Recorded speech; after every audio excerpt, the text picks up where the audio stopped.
The problem is the United States wants to have this 1950s old MacDonald had a farm envision of agriculture, where you have the cows and the pigs, but we just expect farmers to just do it because that's what they've always done. I think also the other problem is farmers as a whole, we got told to do more with less. And that's the problem, you know, and they'll do it and they'll just do it and keep doing it because that's what we've always done, because that's what we're expected to do.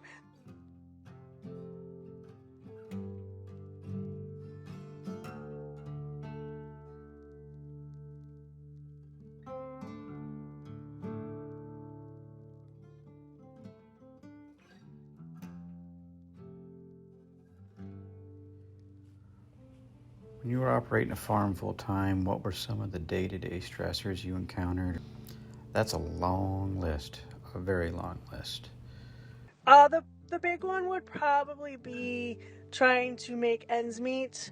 We only got paid twice a month, so you got paid for the first check was like the advance, and they based it on how much milk they thought you were going to produce, and then the second check was like your actual milk prices fluctuate, so you're really based on the markets, so you don't have a good way to gauge. That was a big thing. So it's not like, oh, you're punching a time clock and you're getting a paycheck. I always would have to say weather was the biggest one, especially living in the Northeast. Snow and trying to deal with livestock was always a trick to make sure they got fed and cleaned up after, and then that was probably the biggest stressor.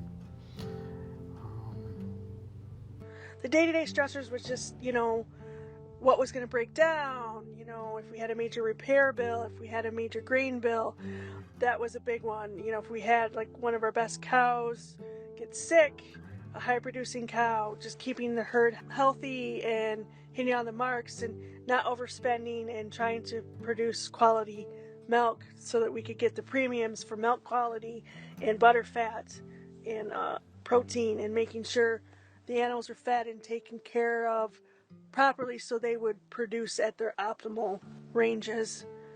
If you just had like something, a herd health issue that kind of went through your calves or went through the cows, that was always a big stressor. Just trying to keep everyone, trying to like head things off at the pass would be a big one. How did these stressors affect your mental health? Depending on how long they lasted, I mean, you go into farming knowing there's a certain amount of stress. It's a high stress job because of the unpredictability of it. Kind of was prepared for it.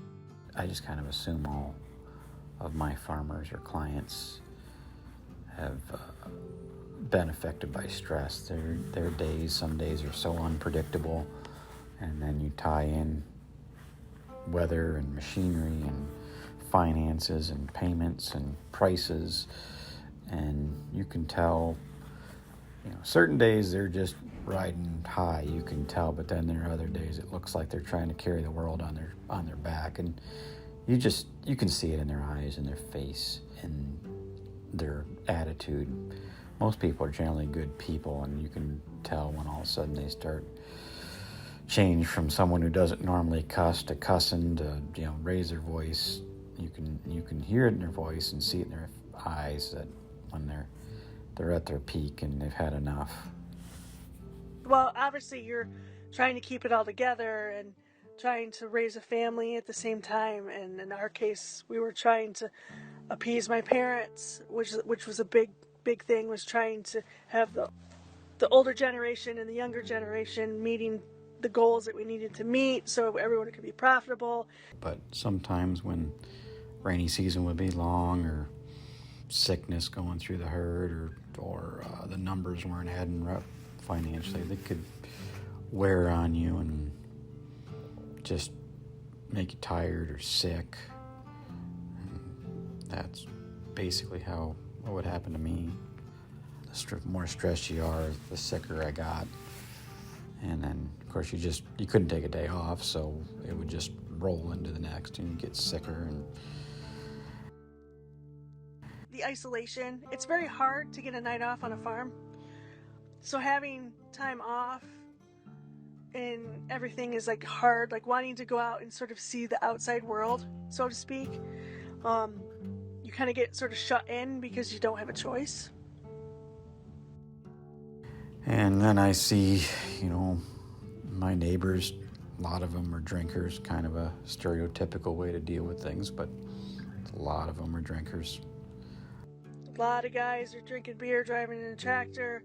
I mean, it's, working long hours and you got a beer in your hand, and alcohol was a big stress relief. So I'm saying, just like any job, any stressor, it's a very culturally accepted way to deal with stress. Doing hay, drinking a beer, milking cows, drinking a beer, Carlson barn parties, drinking a beer. Alcohol was a big thing, and it is a big thing for a lot of people. I personally deal with the stress. Me personally, I bury things. I just push them down. Individual, I'm not much of a team player, so I don't tend to seek help from others very often. I always try to figure things out myself, and probably not the best way to do it. It's definitely at that time there was probably better ways. Obviously we worked with our neighbors, so we would all kind of get together. We all tried to pitch in and help each other. And you would see it, like you knew if someone had a bad year, bad corn crop or bad hay crop, or maybe had something going on with their cows. We had quite a few people I know that were getting divorced.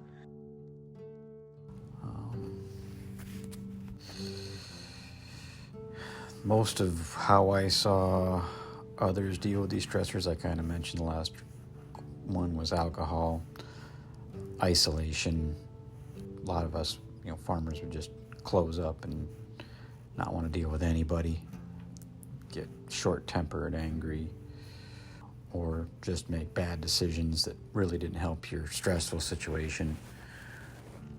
Yeah, that's a long laundry list. What do you think would have helped you the most in those times of crisis? There's no outreach for rural. The long and the short of it is nobody gives a shit about rural. There's no money in rural. There's no, doctors don't want to come to small towns. Nobody wants to go to a small town. We kind of all banded together and helped each other, which is something you don't see a lot anymore. Everyone's kind of one man for themselves kind of thing.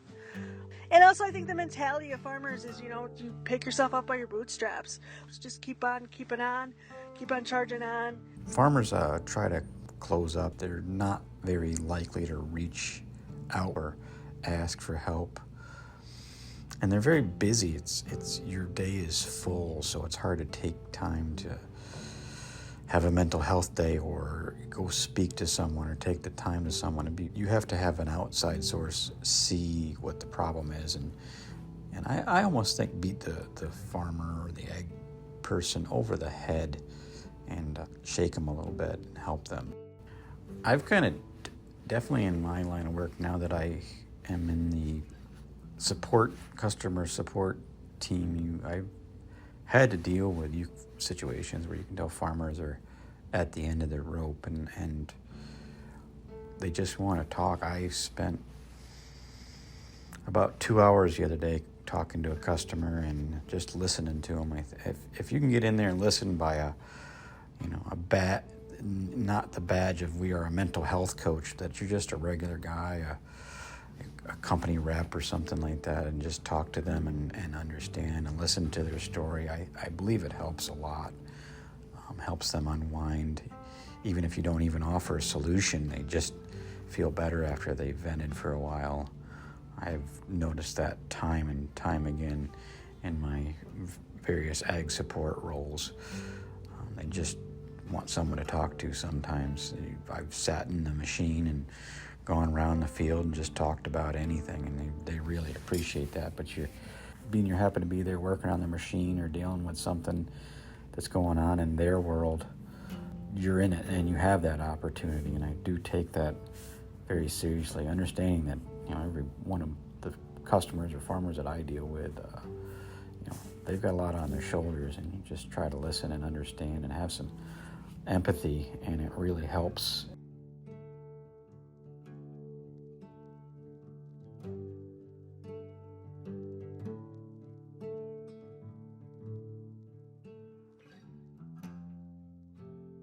To talk about Dad and how he felt about the egg roll. Dad was very passionate about farming.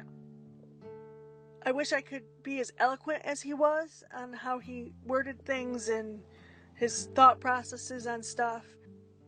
I know part of Dad's personal struggles was the fact that his father died when he was 16. I have a feeling that Papa, in this case for my father, was dealing with the fact that he never got to say goodbye to his own father. Because you gotta figure that would have been right before the Vietnam War. You didn't talk about that stuff. Nobody did therapy. It's not like it is today. Like, everyone's like, oh, go get therapy. You're like, well, you didn't do that. That wasn't something people thought about, was therapy. Therapy wasn't something that was considered. Like, that was like a major traumatic life event to lose your parent at 16. Like, that's huge. Nowadays, there would be an outreach for that. And it wasn't like that back then. Like, you were just expected to keep on keeping on. Probably another factor to a lot of Dad's issues was the fact that he had like 6 spinal surgeries. And most people would have been put on disability after having their spine fused together. But Dad still managed to milk cows for 40 years. So I do know that he was in an incredible amount of pain for a majority of his life, at least from like the age of 35 up until his death. But he still got up every day and worked. He still did something. He still contributed to society. I think the problem is a lot of people didn't understand that in our farming community as well. They kind of saw Dad as maybe quote unquote being lazy. They didn't understand why he did the things he did.